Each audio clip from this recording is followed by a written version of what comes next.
Hi, today we'll be going over the truck platform bed of a third generation 5-foot Toyota Tacoma with the goal of maximizing comfort, storage space underneath, and an optional drawer.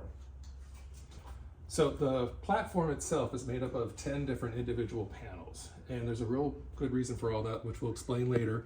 Each panel can be lifted up in order to get storage and put things in there, take them out, that kind of thing. And then it goes back in place. They all sit nice and snug, very secure, and there's a couple different options we want to show you about it too. The optional drawer pulls out like this, and the goal was to have a space for a Coleman camping stove as well as other kitchen utensils and accessories needed. We left this portion of the drawer open so that you have easy access to the stove, and it pulls out like so. We had the option to do drawer slides, but we realized that would take away from some of the precious space in this small bed space, and so we opted to not use it. The drawer makes putting it in and out much easier. We also have this portion of the truck bed, which is what we call the flex zone. While inside the cabin of the truck platform, pieces can be taken out and placed against the back like so, where we left a notch in the framing so that there would be a minimal amount of rattling and space used. The platform overall was left with the flex zone being about the width of a human person, so that when you're inside of the camper shell with everything closed, you can still change, move around, sit up straight, and do what you need to do. The panels can also be fixed against the bottom of the truck bed, like so, which makes a more comfortable seating position while inside of the camper shell. The space was also big enough to fit a full-size mountain bike. So we also decided to cover up each piece with carpeting, which we got off of the Amazon.com. It's marine grade carpeting. I can put a link in the thing for you. And we used 2 8x4 pieces of plywood. It was plenty enough to go ahead and make everything except for the drawer, which is we bought a little bit more plywood after the fact to make the drawer. We decided that we also wanted to put spar urethane on all the wood, so after we created each piece, we put 3 coats of that on there so that it's all waterproof. So with the marine grade carpeting and the spar urethane wood, we feel like it's pretty well protected. Okay, so general list of supplies that you'll need are 2 8x4 sheets of 1/2 inch plywood. I wouldn't go any thinner than a 1/2 inch. You want it to be strong enough to hold your weight when you're in the platform. We got ours at Home Depot for $50 per sheet. We also, when we made the drawer, we got 2 4x4 pieces of wood. One was 1/2 inch thick, one was 3/8 inch. And those were probably, between the two of them, maybe $55 at that point. The 5/8 by 1 3/8 inch strips of wood, we got 10 of those. We had ones left over. The marine grade carpeting, we got that from Amazon. We got a piece of carpeting that was 6 foot by 13 foot. There's lots of different colors on Amazon. And that was $90. And the marine grade just makes you not have to worry about the sun or water or anything like that. A 10-pack of the desktop cable cord grommet hole covers. So that's these things. I think it was about $7 to get 10 of them. This is the 1.5 inch. They have different sizes. You can get whatever color you want as well. We used 3 tubes of liquid nails because when we put the carpeting on the panels, before we stapled it on the backside, we just put it also on the surface where you're at, just so there wouldn't be any bubbles or slippage there.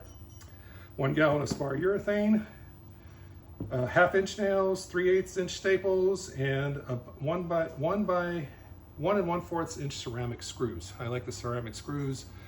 They're for decking screws. They're not going to rust or anything like that. 1 box of those will be plenty. And basically that was it.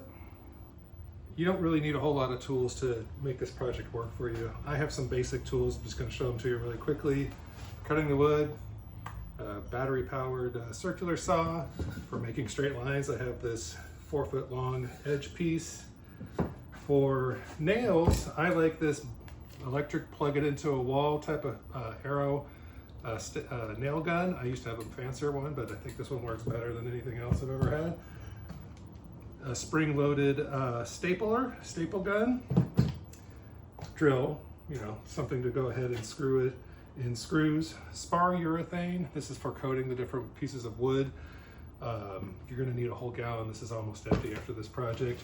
This is the pocket hole jig. This is used for cutting in holes. You clamp it in, you put this special bit in, it goes through, it just makes a little bit of a hole into the piece of wood, and then later on you screw into that piece. Really, really handy. That's about 35 bucks. For the box, and for the drawer, I needed to use these corner clamps. I thought these were really cool. They adjust to different lengths and gives you a nice right angle. And then of course, something to cut a hole for these pieces. These are the panel pieces where normally on a desk, the cords would come through and then you go to your monitor or whatever, make it smaller. So you just need to do a nice circular hole and some drill bits that are used for making holes. Just make sure you leave a little bit of room. The hole has to be a little bit wider than this piece because the carpet's gonna bend down into it a little bit as well. And that's really all it is. Okay, so here's a look at the left side framing when it's in the truck. We took everything else out, obviously. It's not physically attached to any part of the truck. It just sets in place very nicely. And I'm gonna show you how it's easy for one person to pull out, put somewhere else, and then we'll go over the details of how it's constructed.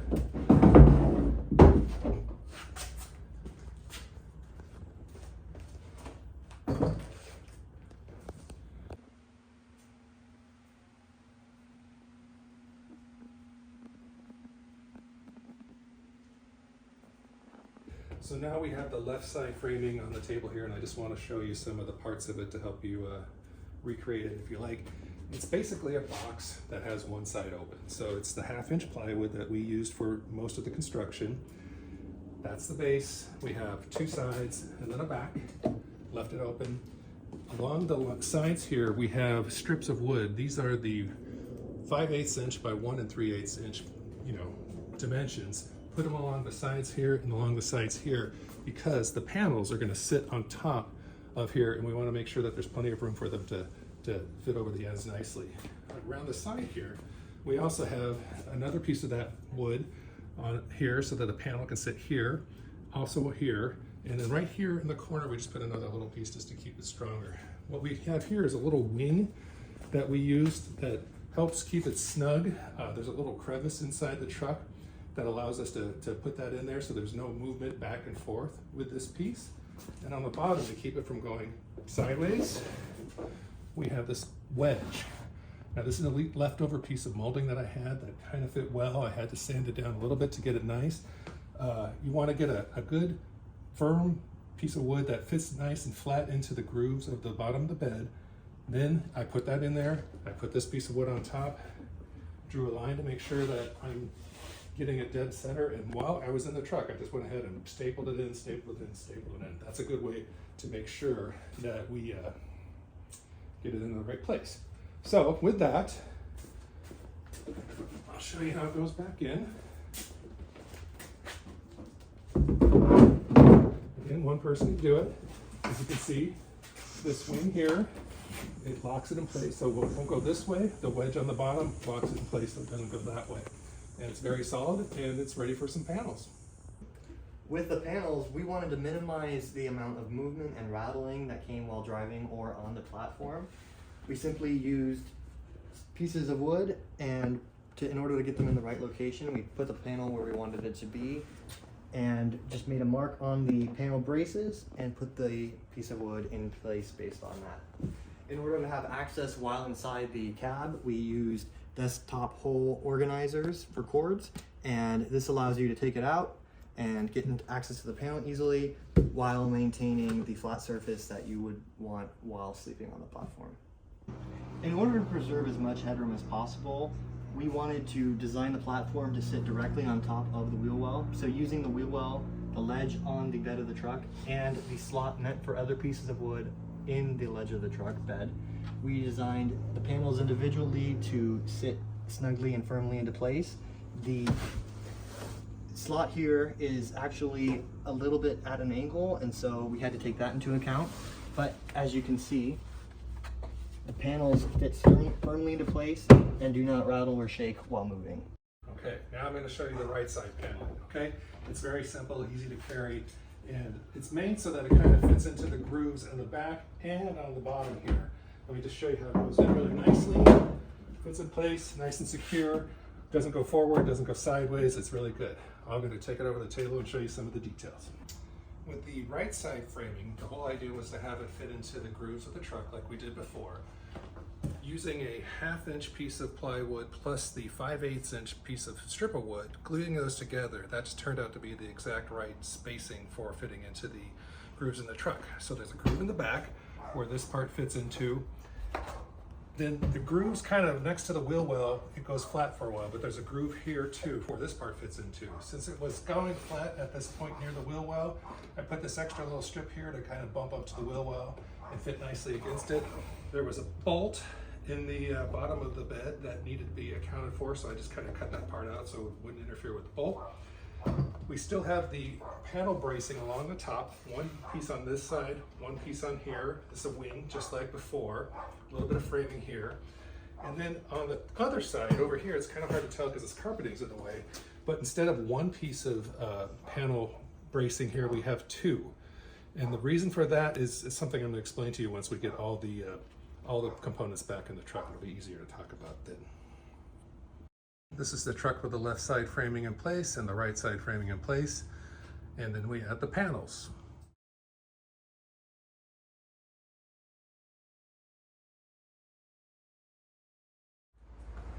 I want to explain to you why we doubled up the panel braces on this side, because normally you just do one here, one everywhere else.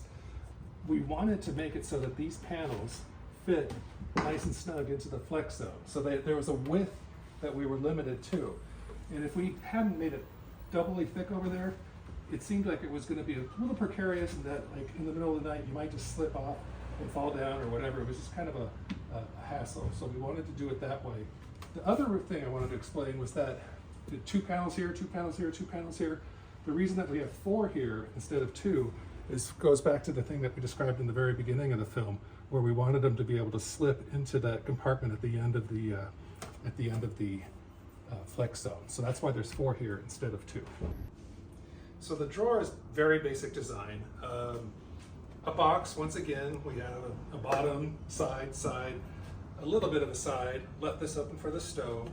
We used the 1/2 inch plywood on the bottom again because we wanted it to be sturdy and not kind of, like if it was pulled out and there was some weight, we didn't want it to be precarious in any way. We used 3/8 inch on the sides because we wanted to save room and also make it a little bit lighter overall. It could go 1/2 inch just as easily. One of the issues with going with a 3/8 inch is that we couldn't use the pocket jig drill hole thing anymore. We had to use some corner clamps, which worked really well, but I would say that the pocket hole jig works a little bit easier, a little bit more secure. The stove will go here, a little bit of framing here just to hold it in place so it doesn't slide around while you're driving. The compartment over here is just big enough for the pots and pans that we already had. We literally placed them in there, made sure we had enough room, and then made it as small as we can. This doesn't extend the entire way of the platform. There's actually a little bit more room over here that can be used for clothes or whatever. To make it a little bit stronger, because there's nothing here for this piece to attach onto, put this little angle bracket in, not too complicated. And put a handle here on this side, which is a little bit stronger overall, just to make it a little bit easier to put in and take out. This platform can hold over 275 pounds. Make that 290. Onto the drawer system.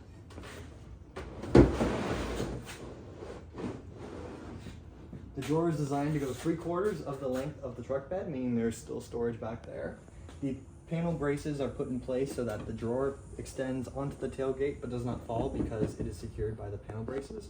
Here we have pots and pans, lids, mixing bowls and measuring cups, knives, utensils, silverware, and the stove.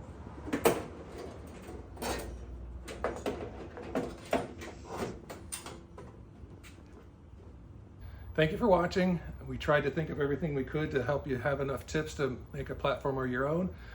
Good luck and take care.